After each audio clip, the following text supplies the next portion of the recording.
England के खिलाफ पहले वनडे मैच के लिए कप्तान रोहित शर्मा ने सबसे तगड़ी प्लेइंग 11 का किया ऐलान। 5 खिलाड़ियों को दिखाया बाहर का रास्ता।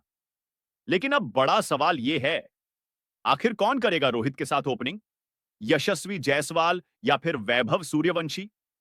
मैदान में उतरने को तैयार हैं 11 खिलाड़ी जो अंग्रेजों की लिखेंगे बर्बादी की नई कहानी। जी हां, इंग्लैंड के खिलाफ पहले वनडे मैच की प्लेइंग 11 पर आई है अब तक की सबसे बड़ी खबर। 9 खिलाड़ियों के नाम लगभग पक्के हो चुके हैं, लेकिन 2 जगहों को लेकर तस्वीर अब भी धुंधली है। कौन बनेगा ओपनिंग जोड़ीदार? कौन संभालेगा विकेट के पीछे की कमान? कौन होगा भारत का एक्स फैक्टर ऑलराउंडर? और सबसे अहम बात, भारत की वो प्लेइंग 11 आखिरकार कैसी दिखेगी? किस दिन और कहां होगा मैच? और कितने बजे खेला जाएगा? इस मैच को कहां लाइव देख सकेंगे? इन सभी सवालों के जवाब आपको हमारी इस वीडियो में मिलेंगे। इसलिए कहीं जाइए मत, वीडियो को अभी लाइक कर दीजिए और चैनल को सब्सक्राइब करना मत भूलिए, क्योंकि हम ला रहे हैं आपके लिए वो अपडेट जो हर भारतीय क्रिकेट फैन को चाहिए। और हां, कमेंट बॉक्स में हमें बताइए कि आप रोहित शर्मा और विराट कोहली को इस प्लेइंग 11 में देखना चाहते हैं या फिर टीम को सिर्फ युवा चेहरों के साथ मैदान में उतारना चाहिए।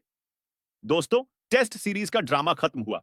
अब बारी है वनडे धमाके की। इंग्लैंड के खिलाफ 5 मैचों की टेस्ट जंग के बाद अब मैदान सजने वाला है एक दिवसीय युद्ध के लिए।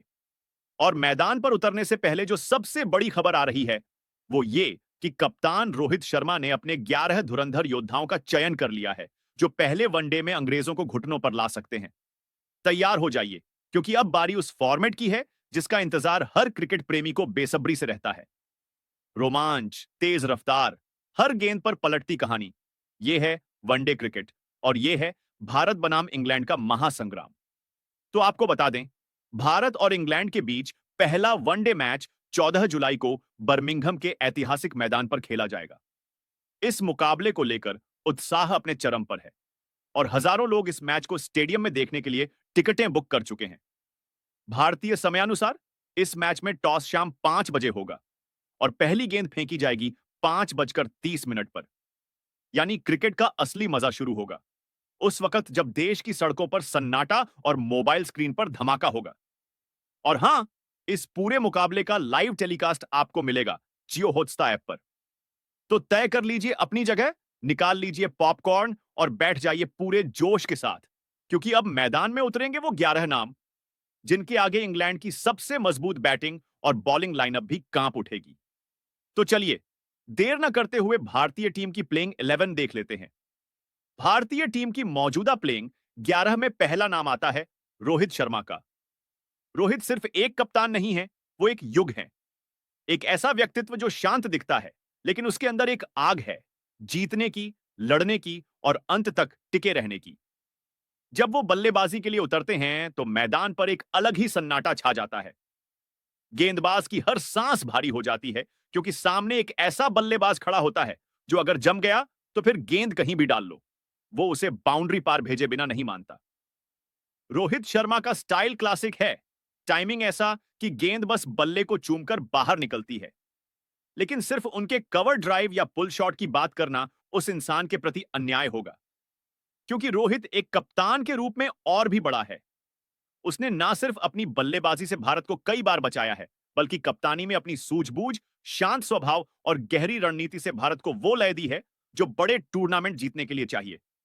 इंग्लैंड के खिलाफ पहले वनडे में जब वो इस प्लेइंग 11 की अगुवाई करेंगे, तो वो सिर्फ एक टीम के कप्तान नहीं होंगे, वो होंगे एक 140 करोड़ लोगों की उम्मीदों के सेनापति। और उनकी टीम की शुरुआत वही करते हैं जिनके कंधों पर सबसे ज्यादा भरोसा है, रोहित और उनके साथी ओपनर शुभमन गिल। गिल जिसे क्रिकेट का भविष्य कहा जाता है, लेकिन वो भविष्य नहीं, अब हमारा वर्तमान है। शुभमन गिल, वो नाम जो पिछले कुछ सालों में धीरे धीरे हर भारतीय क्रिकेट प्रेमी की धड़कन बन गया है। उसकी बल्लेबाजी में एक अलग ही तरह की नजाकत है, जैसे कोई पेंटर ब्रश से कैनवस पर स्ट्रोक्स मार रहा हो। वो तेज नहीं भागता, लेकिन रन बनाने की रफ्तार किसी तूफान से कम नहीं। उसकी ड्राइव्स, उसकी कट्स, उसकी फ्लिक, सब कुछ ऐसा कि देखने वाला एक बार के लिए खेल देखना बंद कर देता है और उस शॉट की सुंदरता में खो जाता है। गिल ना सिर्फ युवा है, बल्कि बेहद जिम्मेदार भी। जब टीम को संभालने की जरूरत होती है, तब वो बगैर दबाव के कंधे से कंधा मिलाकर खड़ा हो जाता है। उसकी सबसे बड़ी खूबी है उसका फोकस, लंबी पारी खेलने की ताकत और वही आत्मविश्वास कि चाहे सामने कोई भी गेंदबाज हो, वो अपनी बल्लेबाजी का क्लास नहीं खोता। इंग्लैंड के खिलाफ जब वो ओपनिंग करेंगे रोहित के साथ, तो ये जोड़ी ना सिर्फ अनुभव और युवा का मेल होगी, बल्कि आक्रामकता और सौंदर्य का वो मेल होगी जो शायद किसी और टीम में ना दिखे। गिल के पास वो हुनर है कि अगर वो टिक गया तो फिर विपक्षी टीम की रातें खराब हो जाएंगी। और यही कारण है कि इस प्लेइंग 11 में जब गिल को जगह दी गई, तो वो केवल फॉर्म की वजह से नहीं था। वो था इसीलिए क्योंकि भारत को अब ऐसे खिलाड़ी चाहिए जो विश्व मंच पर टीम का चेहरा बने। और फिर तीसरे नंबर पे आते हैं विराट कोहली। इस नाम को किसी पहचान की जरूरत नहीं। विराट क्रिकेट नहीं खेलते, वो क्रिकेट को जीते हैं। उनकी आंखों में जो जुनून है, वो सिर्फ रन बनाने का नहीं है, वो टीम के लिए जान झोंक देने का है। विराट वो खिलाड़ी हैं जो जब क्रीज पर होते हैं, तो विपक्षी टीम की धड़कनें तेज हो जाती हैं। उनका फिटनेस, उनका गेम अवेयरनेस, उनकी बैटिंग के दौरान की ऊर्जा, सब कुछ ऐसा होता है कि मैच के पलड़े को अकेले बदल सकते हैं। विराट सिर्फ रन नहीं बनाते, वो विपक्षी टीम को मानसिक रूप से थका देते हैं। मैदान पर उनकी उपस्थिति इतनी भारी होती है कि गेंदबाज अपनी लाइन लेंथ भूल जाते हैं। और सबसे खास बात यह है कि विराट जब रन नहीं बना रहे होते, तब भी वो मैदान पर किसी कप्तान से कम नहीं होते। फील्डिंग में, टीम को मोटिवेट करने में और हर पल टीम के साथ जुड़े रहने में विराट का कोई मुकाबला नहीं। इस प्लेइंग 11 में उनका नंबर 3 पर खेलना उस रणनीति का हिस्सा है जहां टीम को पावर प्ले के बाद भी एक मजबूत स्तंभ चाहिए होता है। विराट वो दीवार हैं जिन पर आप पूरी पारी को टिकाकर एक बड़ी इमारत खड़ी कर सकते हैं। इंग्लैंड जैसे टीम के खिलाफ जो आक्रामक गेंदबाजी करती है, विराट का संयम, तकनीक और अनुभव भारत को हर बार स्थिरता देते हैं। उनकी मौजूदगी ही गेंदबाजों के आत्मविश्वास को तोड़ने के लिए काफी है। विराट के पास वो सब कुछ है जो एक चैंपियन खिलाड़ी में होता है। रिकॉर्ड्स, आंकड़े, फिटनेस, स्टैमिना, लेकिन सबसे बड़ी चीज है उनके जीतने की भूख। और जब भी कोई खिलाड़ी इस स्तर पर उस भूख को लेकर मैदान पर उतरता है, तो समझ लीजिए मैच एक तरफा हो जाता है। उसके बाद चौथे नंबर पे आते हैं श्रेयस अय्यर। वो नाम जो जब पहली बार अंतरराष्ट्रीय मंच पर उभरा, तब बहुतों को यकीन नहीं था कि यह लड़का लंबी रेस का घोड़ा बनेगा। लेकिन आज जब भारतीय वनडे टीम की प्लेइंग 11 में उनका नाम चौथे नंबर पर आता है, तो यह सिर्फ प्रदर्शन की वजह से नहीं, बल्कि भरोसे की वजह से है। श्रेयस की बल्लेबाजी में एक अलग ही आत्मविश्वास झलकता है। वो बल्लेबाज जो न ही पहली गेंद से दबाव में आता है और न ही बड़े मौकों पर घबराता है। जब शीर्ष क्रम कभी कभी लड़खड़ा जाए, जब टीम को चाहिए एक एंकर, तब मैदान में उतरते हैं श्रेयस अय्यर। उनका स्ट्रोक टेक्निकल भी है और आक्रामक भी, लेकिन सबसे बड़ी बात यह है कि वो खेल को पढ़ते हैं। गेंदबाज के इरादे को भांपने में उन्हें पल भर भी नहीं लगता। उनकी सबसे बड़ी ताकत है तेजी से हालात के मुताबिक खुद को ढाल लेना। अगर टीम को स्थिरता चाहिए, तो वो लंबे समय तक टिक कर खेलते हैं। अगर टीम को रन रेट बढ़ाना हो, तो वो स्वीप, पुल और ड्राइव की झड़ी लगा देते हैं। और फील्डिंग, वो खुद को हर ओवर में झोंक देते हैं। उनकी एथलेटिक फील्डिंग, थ्रो और डाइविंग कैचेस ये बताने के लिए काफी हैं कि श्रेयस सिर्फ बल्ले से नहीं, दिल से भी खेलते हैं। भारत को जब मिडिल ऑर्डर में भरोसेमंद बैटर की सबसे ज्यादा जरूरत थी, तब श्रेयस अय्यर ने उस भरोसे को निभाया। उसके बाद इस टीम में 5वें नंबर पे होंगे केएल राहुल। जब वो क्रीज पर खड़े होते हैं, तो सिर्फ एक बल्लेबाज नहीं होते, एक संतुलन होते हैं। एक ऐसा खिलाड़ी जो मैच की नब्ज को महसूस करता है और अपनी हर पारी को उसी धड़कन के साथ जोड़ देता है। राहुल का खेल तेज भी है, परिपक्व भी है और सबसे खास है शांत। उनकी बैटिंग में वो नजाकत है जो बहुत कम खिलाड़ियों के पास होती है। तकनीक के मामले में वो परफेक्ट माने जाते हैं, लेकिन उससे भी बढ़कर उनका मानसिक संतुलन है जो उन्हें बाकी खिलाड़ियों से अलग बनाता है। विकेट कीपर बल्लेबाज के तौर पर राहुल ने भारतीय टीम को दोहरा फायदा दिया है। जब टीम को तेज शुरुआत की जरूरत होती है, वो वहां फिट बैठते हैं। जब टीम को मिडिल ऑर्डर में एक एंकर की जरूरत होती है, तब भी वो तैयार रहते हैं। राहुल का स्ट्रेट बैट से खेलना, उनके सिंगल डबल के बीच की समझ और स्पिनर्स के खिलाफ उनकी चालाकी, ये सब उन्हें एक संपूर्ण बल्लेबाज बनाते हैं। और विकेट के पीछे हर कैच, हर स्टंपिंग में उनका अलर्ट माइंड दिखता है। एक हाथ से लिया गया कैच हो या तेजी से निकाला गया रन आउट, राहुल की उपस्थिति विकेट के पीछे विपक्ष के लिए एक खतरा बन जाती है। फिर छठे नंबर पे होंगे हार्दिक पांड्या। टीम इंडिया की धड़कन, जोश और जुनून का वो चेहरा जो हर युवा को प्रेरणा देता है। हार्दिक सिर्फ एक ऑलराउंडर नहीं है, वो एक फोर्स है। जब वो क्रीज पर आते हैं तो विपक्ष को पता होता है कि अब खेल बदल सकता है। उनकी पारी में ताकत है, लेकिन उसके साथ दिमाग भी है। बड़े बड़े छक्के, आखिरी ओवरों में तूफानी स्ट्रोक्स, ये सब तो हार्दिक की पहचान है। लेकिन जो बात उन्हें खास बनाती है वो है दबाव को हंसकर झेलने की ताकत। गेंदबाजी में वो ना सिर्फ विकेट तोड़ते हैं, बल्कि रन रेट को भी कंट्रोल में रखते हैं। उनका रनअप छोटा जरूर है, लेकिन असर बड़ा होता है। हार्दिक के ओवर अक्सर गेम के टर्निंग पॉइंट साबित होते हैं। और फील्डिंग, बाउंड्री पर उनका एक हाथ का कैच मैच की दिशा बदल सकता है। लेकिन हार्दिक की असली ताकत है उनका आत्मविश्वास। चाहे टीम संकट में हो या जीत की ओर बढ़ रही हो, हार्दिक एक जैसे नजर आते हैं, पूरी टीम को मोटिवेट करते हुए, हर ओवर में एक 110% देते हुए। फिर इस टीम में अगले ऑलराउंडर होंगे रविंद्र जडेजा, भारतीय क्रिकेट का वो सितारा जो मैदान में हर जगह चमकता है। बल्ले से, गेंद से और फील्डिंग से जडेजा ने हर डिपार्टमेंट में खुद को साबित किया है।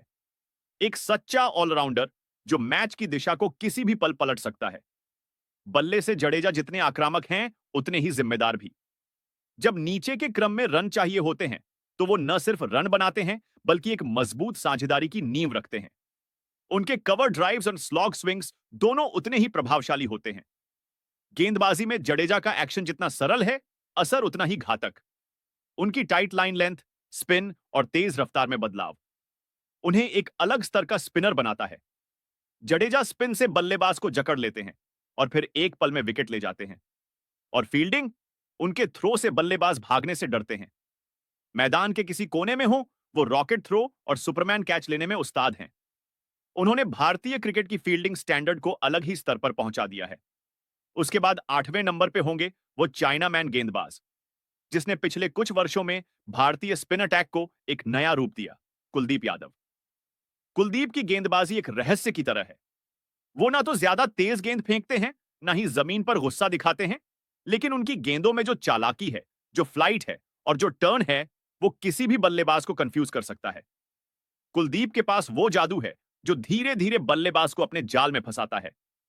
वो विकेट के इर्द गिर्द मानसिक जाल बुनते हैं और जैसे ही बल्लेबाज जरा सा डगमगाता है, वो गेंद गेट के अंदर से निकलकर स्टंप उड़ा देती है।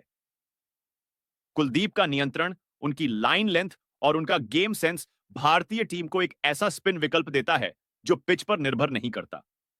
चाहे इंग्लैंड के कुछ बल्लेबाज इस स्पिन को खेलने में माहिर क्यों ना हो, लेकिन कुलदीप जैसे गेंदबाज जब लेंथ को मिक्स करते हैं, गुगली का सही इस्तेमाल करते हैं और हवा में बल्लेबाज को बीट करते हैं, तो वो सिर्फ विकेट नहीं लेते, वो मोमेंटम छीनते हैं।